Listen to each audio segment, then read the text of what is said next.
അങ്ങനെ രാവിലെ ഇഡ്ഡലിയും സാമ്പാറും കഴിച്ച് നേരെ നമ്മൾ വണ്ടിയെടുത്ത് മുന്നോട്ട് പോയിക്കൊണ്ടിരിക്കുമ്പോഴാണ് മുമ്പിലൊരു ആക്സിഡൻറ്റ് കണ്ടു കേട്ടോ. ഇവിടുത്തെ ആൾക്കാർ ഒരിക്കലും ഹെൽമെറ്റും വെക്കാറില്ല, ഒരു നല്ല രീതിയിലൊന്നും വണ്ടി ഓടിക്കാറില്ല കേട്ടോ.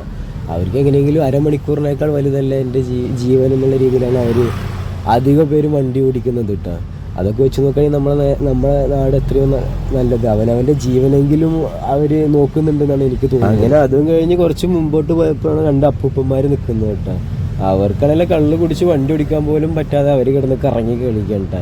എങ്ങനെയൊക്കെയാണ് അവർ വണ്ടി എടുത്ത് അവർ പോയപ്പോൾ ഞാനൊന്ന് പുറത്തിറങ്ങിയിട്ടാ. അപ്പോഴാണ് നമ്മൾ ഈ ഒരു മരം കാണുന്നത്. നമ്മളാ കുട്ടൂസിൻ്റെ വീട് പോലത്തെ ഒരു മരമാണ്. അതിനുള്ളിൽ നല്ല വലിയൊരു ഹോളുണ്ട്. അപ്പോൾ അതിനുള്ളിലൊക്കെ ഒന്ന് നോക്കി കഴിഞ്ഞിട്ട് നമ്മൾ നേരെ വീണ്ടും വണ്ടി എടുത്തുകൊണ്ട് മുന്നോട്ട് പോകും. എന്തൊക്കെ പറഞ്ഞാലും ഈ ഒരു സ്ഥലം കാഴ്ചക്ക് നല്ല അടിപൊളി തന്നെയാണ് കേട്ടോ.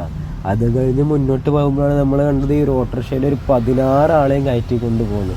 ഇവിടെ ഓട്ടോറിക്ഷയ്ക്ക് ഫിറ്റ്നസ് ഒന്നും ഉണ്ടാവില്ല.